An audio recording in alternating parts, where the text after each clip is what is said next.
Hello students, मैं self Poonam Kumawat और इस लेक्चर में हम बहुत ही इम्पोर्टेंट टॉपिक के बारे में डिस्कशन करने वाले हैं, वो है डेंटल कैरीज। देखो, डेंटल कैरीज को समझने से पहले बहुत ज़रूरी है हमें ये जानना the basic structure of teeth. तो हम पहले डिस्कशन करेंगे the basic structure of teeth. ठीक है, तो अगर हम एक टीथ की बात करें तो जो 3 पार्ट बेसिकली हमें देखने को मिलते हैं इसके अंदर। पहला जो पार्ट रहता है वो है क्राउन पार्ट, ठीक है, जो कि अपर रीजन जो हमें दांतों का दिखता है वो क्राउन है। उसके बाद में एक बहुत छोटा सा पार्ट रहता है, that is a neck. Second part रहता है नेक और थर्ड पार्ट रहता है रूट, जो कि जाबोन के अंदर इम्बेडेड रहता है। ठीक है, तो एक दांत के हमें 3 पार्ट हमें देखने को मिलता है। पहला जो पार्ट है वो क्राउन, यानी कि वो पार्ट जो कि सबसे सुपरफिशियल पार्ट होता है, यानी कि अपर पार्ट ऑफ टीथ, जिसको हम देख सकते हैं, which can be seen, which can be seen. ठीक है, और नेक जो पार्ट होता है वो एक कनेक्टिव पार्ट होता है, ठीक है, जो कि गम के ऊपर प्रेजेंट रहता है और टीथ और जो रूट पार्ट है उसको अटैच करके रखता है क्राउन के साथ। ठीक है, और रूट पार्ट वो होता है जो कि कंप्लीटली एम्बेडेड रहता है, एम्बेडेड इन गम। ठीक है, इसको हम रूट बोलते हैं।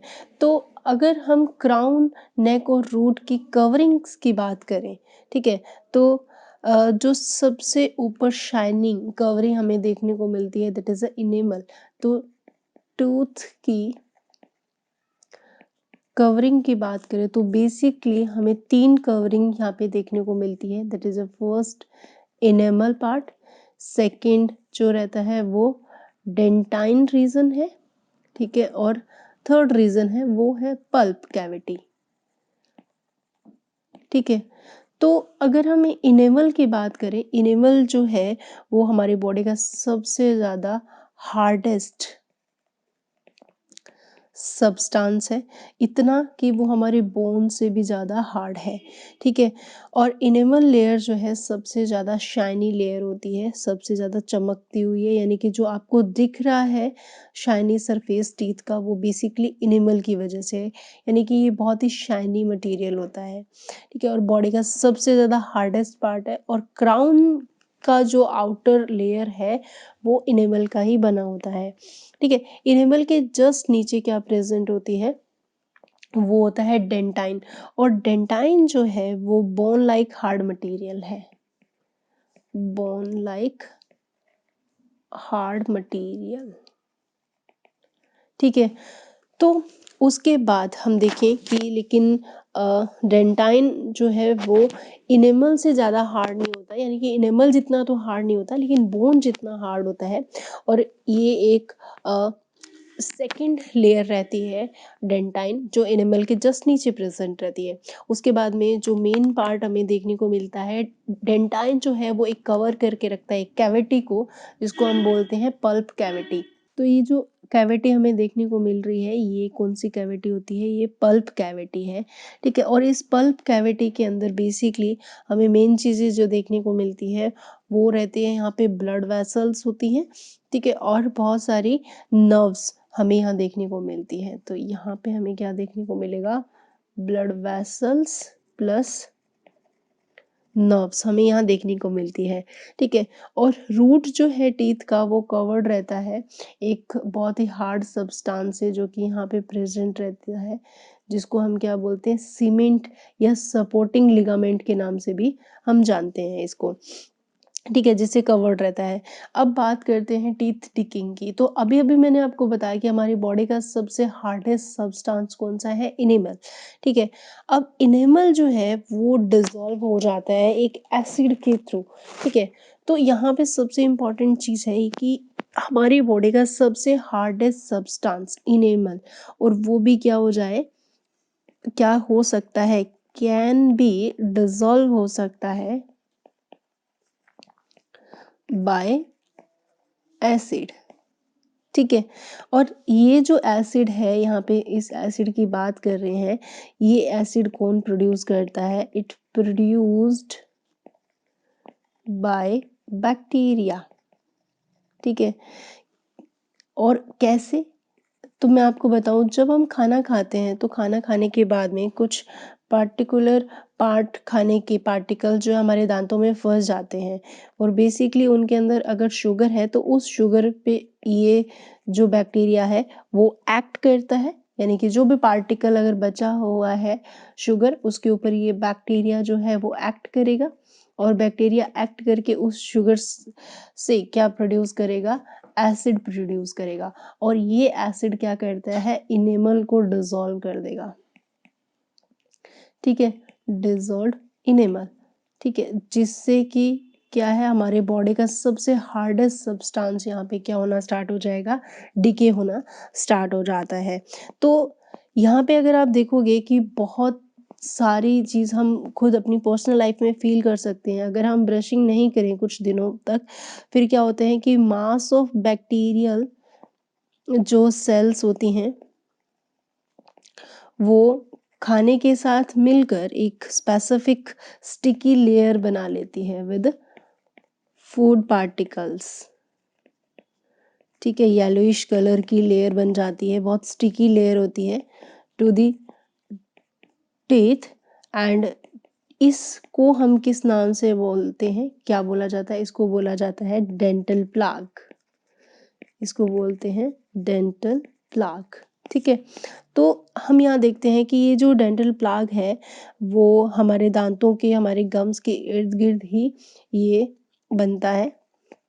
ठीक है, और ये आप अपनी लाइफ में बहुत बार ऐसा है कि कुछ रेगुलर ब्रशिंग ना करने से हम अपने दांतों के चारों तरफ इनको फील भी करते हैं। ठीक है, तो ये जो प्लाग होता है वो बेसिकली मासिव स्ट्रक्चर है किसकी?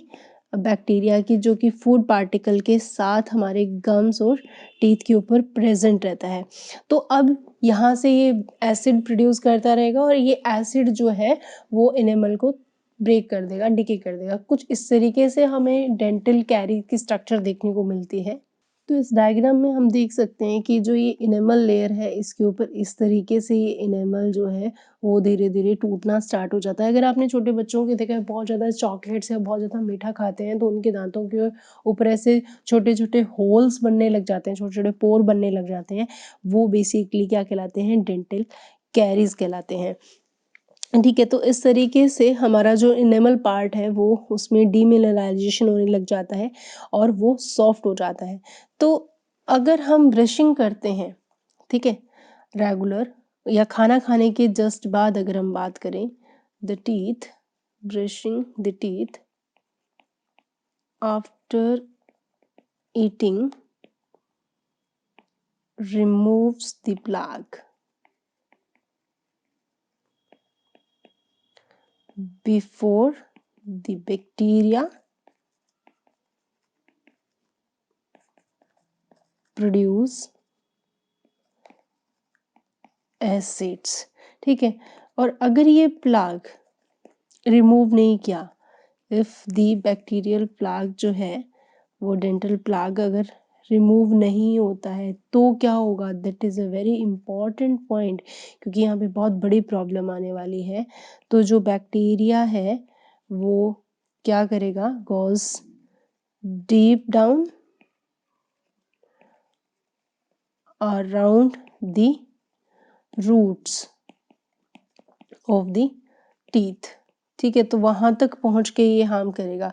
ठीक है, और वहां पे क्या प्रोड्यूस करेगा? जैसे अक्यूमुलेशन होगा तो यहाँ पे डिके होना स्टार्ट हो जाता है। रीजन क्या रहता है कि ये अक्यूमुलेशन ऑफ एसिड क्या कर देगा? सॉफ्टनेस कर देगा, और या आप बोल सकते हो डीमिनरलाइजेशन द इनेमल। ठीक है, हमारी बॉडी का सबसे हार्डेस्ट पार्ट अब क्या होने लग गया है? सॉफ्ट हो चुका है।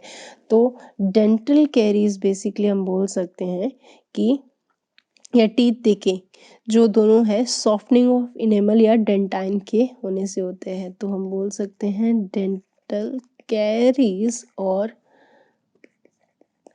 tooth decay cause gradual softening of enamel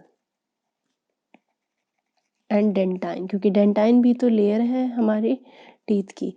तो नॉर्मली सलाइवा जो होता है वो न्यूट्रलाइज कर देता है एसिड को, बट जब बहुत ज़्यादा प्लाग बन जाता है टीथ के चारों तरफ तो सलाइवा भी उस पर्टिकुलर टीथ तक नहीं पहुंच सकती। That is also important point कि हमारे यहाँ सलाइवा भी बहुत इम्पॉर्टेंट रोल प्ले करती है, और सलाइवा जो है वो न्यूट्रलाइज भी कर सकती है क्योंकि उसके पास एसिड को न्यूट्रलाइज करने की कैपेसिटी होती है, ठीक है। But when teeth are covered by plaque, ठीक है, with प्लाग से कवर हो चुका है तो सलाइवा जो है वो वहां तक नहीं पहुंच पाएगी, can not reach the tooth surface, ठीक है। तो डीपर कैविटी जो है फिर और भी ज़्यादा हार्म करेगी, क्योंकि जब जितनी ज़्यादा डीपर कैविटीज़ बनेंगी या कैरीज बनेंगी तो इससे क्या हो जाएगा कि वो अब किसके कांटेक्ट में आना स्टार्ट करेगी, पल्प कैविटी के और रूट के, जिससे कि ये रीजन भी बहुत वीक हो जाएगा। If it is not treated, अगर इसको प्रॉपरली ट्रीट नहीं किया गया तो जो ये माइक्रोब्स हैं वो बहुत बड़ा इन्फेक्शन क्रिएट कर देंगे, may invade the pulp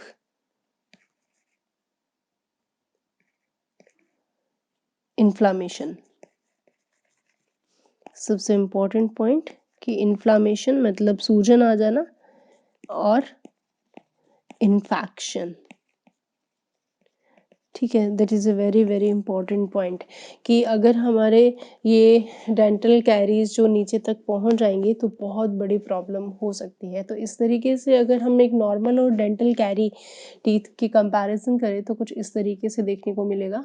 सो इस डायग्राम में हम देख सकते हैं एक नॉर्मल टीथ जो है जिसके ऊपर ये इनेमल बहुत अच्छे से रहता है, लेकिन टीथ डेकिंग के अंदर ये कैरीज छोटी सी बनना स्टार्ट हो चुका है यहाँ पे, और अगर टाइम से इसको ट्रीट नहीं किया गया तो ये इस तरीके से बढ़ते हुए कहाँ तक पहुँच गई है, पल्प कैविटी तक ये पहुंच जाती है।